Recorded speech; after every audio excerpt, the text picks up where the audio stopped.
इस फ्लाइट से श्रीलंका से आए अति पूजनीय महासंघ और अन्य महानुभाव आज कुशीनगर बड़े गर्व के साथ आपका स्वागत करता है। आज एक सुखद संयोग ये भी है कि आज महर्षि वाल्मीकि जी की जयंती है। भगवान महर्षि वाल्मीकि जी की प्रेरणा से आज देश सबका साथ लेकर सबके प्रयास से सबका विकास कर रहा है। साथियों, कुशीनगर का ये इंटरनेशनल एयरपोर्ट दशकों की आशाओं और अपेक्षाओं का परिणाम है। मेरी खुशी आज दोहरी है।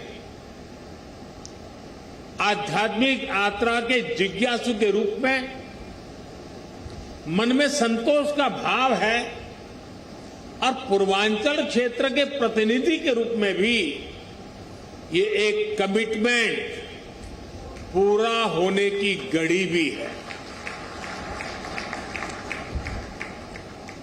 कुशीनगर के लोगों को, यूपी के लोगों को, पूर्वांचल पूर्वी भारत के लोगों को, दुनिया भर में भगवान बुद्ध के अनुयायियों को कुशीनगर इंटरनेशनल एयरपोर्ट के लिए बहुत बहुत बधाई। साथियों, भगवान बुद्ध से जुड़े स्थानों को विकसित करने के लिए, बेहतर कनेक्टिविटी के लिए, श्रद्धालुओं की सुविधा के निर्माण पर भारत द्वारा आज विशेष ध्यान दिया जा रहा है। कुशीनगर का विकास यूपी सरकार और केंद्र सरकार की प्राथमिकताओं में है। भगवान बुद्ध की जन्मस्थली लुम्बिनी यहां से बहुत दूर नहीं है।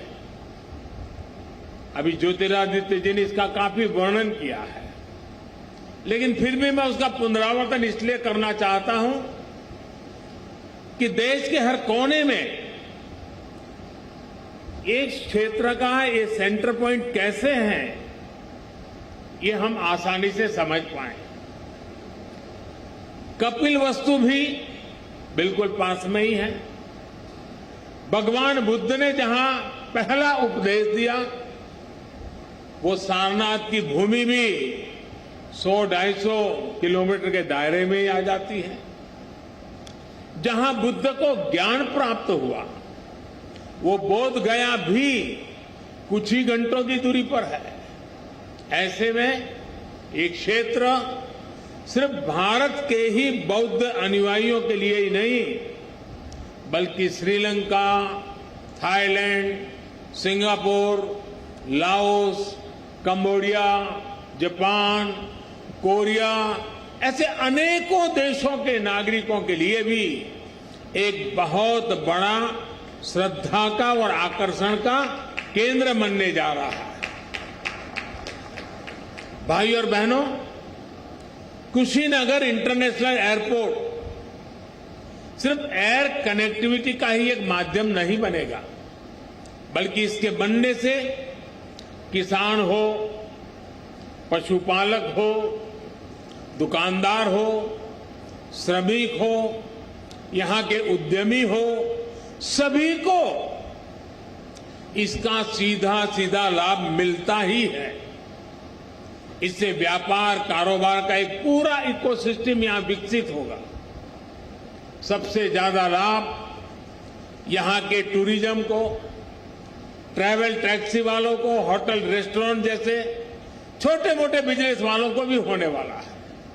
इससे इस क्षेत्र के युवाओं के लिए रोजगार के भी अनेक नए अवसर बनेंगे।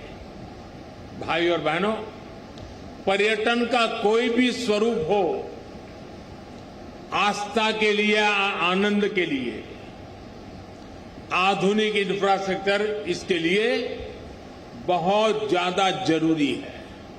ये उसकी पूर्व शर्त है।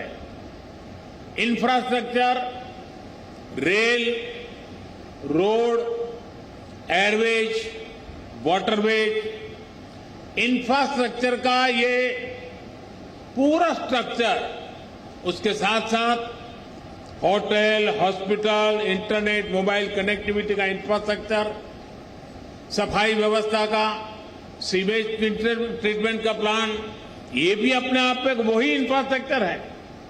साफ पर्यावरण सुनिश्चित करने वाली रिन्यूएबल एनर्जी का ये सभी आपस में एक दूसरे के साथ जुड़े हुए हैं। कहीं भी टूरिज्म बढ़ाने के लिए इन सभी पर एक साथ काम करना जरूरी है और आज 21वीं सदी का भारत इसी अप्रोच के साथ आगे बढ़ रहा है। टूरिज्म के क्षेत्र में अब एक नया पहलू भी जुड़ गया है। वैक्सीनेशन की भारत की तेज गति से प्रगति दुनिया के लिए एक विश्वास पैदा करेगी कि अगर टूरिस्ट के रूप में भारत जाना है, किसी कामकाज से भारत जाना है, तो भारत व्यापक रूप से वैक्सीनेटेड है और इसलिए वैक्सीनेटेड कंट्री के नाते भी दुनिया के टूरिस्टों के लिए एक आश्वस्त व्यवस्था, ये भी उनके लिए कारण बन सकता है। इसमें भी बीते वर्षों में एयर कनेक्टिविटी को देश ने उन लोगों तक, उन क्षेत्रों तक पहुंचाने पर जोर दिया गया है जिन्होंने कभी इसके बारे में सोचा भी नहीं था।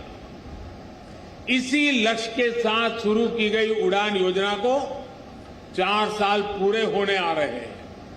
उड़ान योजना के तहत बीते सालों में 900 से अधिक नए रूट्स को स्वीकृति दी जा चुकी है। इनमें से 350 से अधिक पर हवाई सेवा शुरू भी हो चुकी है।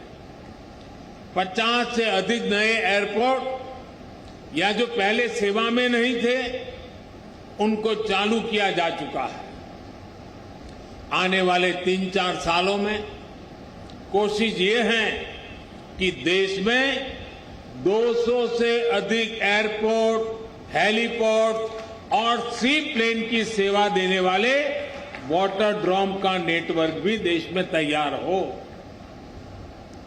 आप और हम इस बात के साक्षी हैं कि बढ़ती हुई इन सुविधाओं के बीच अब एयरपोर्ट पर भारत का सामान्य मानवी ज्यादा दिखने लगा है। मध्यम वर्ग के ज्यादा से ज्यादा लोग अब हवाई सेवा का लाभ लेने लगे हैं। उड़ान योजना के तहत यहां उत्तर प्रदेश में भी कनेक्टिविटी लगातार बढ़ रही है। यूपी में नए एयरपोर्ट्स, इससे फ्लाइट हो चुकी है। 8 एयरपोर्ट से तो फ्लाइट शुरू हो चुकी है। 8 या 9, इसके साथ 9, यानी 8 हो चुकी है, आज 9वीं। लखनऊ, वाराणसी और कुशीनगर के बाद जेवर भी इंटरनेशनल एयरपोर्ट पर तेजी से काम चल रहा है। इसके अतिरिक्त अयोध्या, अलीगढ़, आजमगढ़, चित्रकूट, मुरादाबाद और श्रावस्ती में भी नए एयरपोर्ट पर काम चल रहा है। यानी एक प्रकार से यूपी के अलग अलग अंचलों में हवाई मार्ग से कनेक्टिविटी बहुत जल्द, बहुत मजबूत हो जाएगी। मुझे ये भी जानकारी दी गई है कि अगले कुछ सप्ताह में दिल्ली और कुशीनगर के बीच स्पाइस जेट द्वारा सीधी उड़ान शुरू किया जा रही है। और ज्योतिरादित्य जी ने और भी कुछ डेस्टिनेशन बता दिए हैं। इससे घरेलू यात्रियों को, श्रद्धालुओं को बहुत सुविधा होने जा रही है। साथियों, देश का एविएशन सेक्टर प्रोफेशनली चले, सुविधा और सुरक्षा को प्राथमिकता मिले, इसके लिए हाल में एयर इंडिया से जुड़ा बड़ा कदम देश ने उठाया है। ये कदम भारत के एविएशन सेक्टर को नई ऊर्जा देगा। ऐसा ही एक बड़ा रिफॉर्म डिफेंस एयर स्पेस को सिविल यूज के लिए खोलने से जुड़ा हुआ है। इस फैसले से बहुत सारे एयर रूट पर हवाई यात्रा की दूरी कम हुई है, समय कम हुआ है। भारत के युवाओं को यही बेहतर ट्रेनिंग मिले, इसके लिए देश के 5 एयरपोर्ट्स में 8 नई फ्लाइंग एकेडमी स्थापित करने की भी प्रक्रिया शुरू की गई है। ट्रेनिंग के लिए एयरपोर्ट के उपयोग से जुड़े नियमों को भी सरल किया गया है। भारत द्वारा हाल में बनाई गई ड्रोन नीति भी देश में कृषि से लेकर स्वास्थ्य तक, डिजास्टर मैनेजमेंट से लेकर के डिफेंस तक जीवन को बदलने वाली है। ड्रोन की मैन्युफैक्चरिंग से लेकर ड्रोन फ्लाइंग से जुड़ा ट्रेन मैन पावर तैयार करने के लिए अब भारत में पूरा एक इकोसिस्टम विकसित किया जा रहा है। ये सारी योजना, सारी नीतियां तेजी से आगे बढ़े, किसी तरह की कोई रुकावट ना आए, इसके लिए हाल ही में पीएम गति शक्ति नेशनल मास्टर प्लान भी लॉन्च किया गया है। इससे गवर्नेंस में तो सुधार आएगा ही, ये भी सुनिश्चित किया जाएगा कि सड़क हो, रेल हो, हवाई जहाज हो, ये एक दूसरे को सपोर्ट करें, एक दूसरे की क्षमता बढ़ाएं। भारत में हो रहे इन निरंतर रिफॉर्म्स का ही परिणाम है कि भारतीय सिविल एविएशन सेक्टर में 1000 नए विमान जुड़ने का अनुमान लगाया गया है। साथियों, आजादी के अमृत काल में भारत का एविएशन सेक्टर राष्ट्र की गति और राष्ट्र के प्रगति का प्रतीक बनेगा। उत्तर प्रदेश की ऊर्जा उसमें शामिल होगी।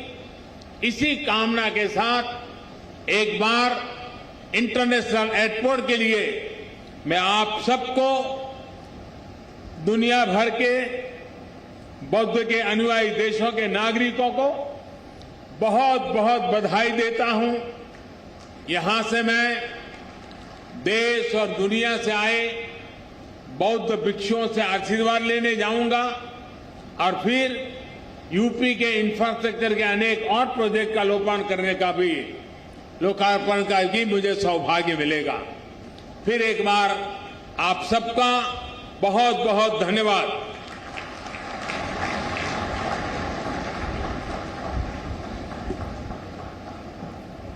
प्रधानमंत्री नरेंद्र मोदी का संबोधन आपने सुना। प्रधानमंत्री नरेंद्र मोदी ने सौगात तो दे ही दी है, लेकिन ये तस्वीरें अभिवादन हाथ हिलाकर स्वीकार करते हुए। अभिनंदन वंदन स्वागत, जोरदार तालियां। आज हमारा ये कुशीनगर विश्व के मानचित्र पर एक यादगार पलों के साथ